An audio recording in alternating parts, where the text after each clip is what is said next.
নমস্কাৰ ৰাণীজ ভ্লগলৈ আপোনালোকক স্বাগতম জনাই কবি আনন্দচন্দ্ৰ আগৰৱালাদেৱৰ আমাৰ গাঁও কবিতাটি পাঠ কৰিবলৈ ওলাইছোঁ।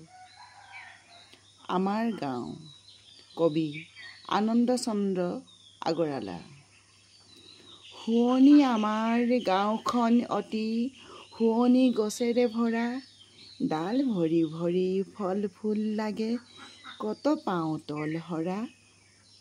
শুৱনি আমাৰ ধাননি পথাৰ ধানেৰে উপচি পৰে, শুৱনি নদীৰ পানী ভৰা ঘাট মুদৈয়ে বেপাৰ কৰে।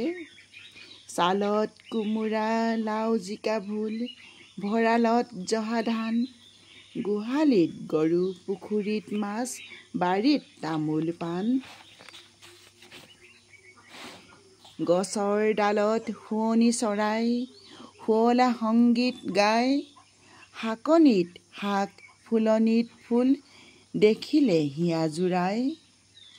ঘৰে ঘৰে ৰং ধেমালিৰ হাত, ঘৰে ঘৰে হাঁহি মুখ, ঘৰে ঘৰে ভাল চেনেহা চেনেহী, ঘৰে ঘৰে দেখোঁ সুখ।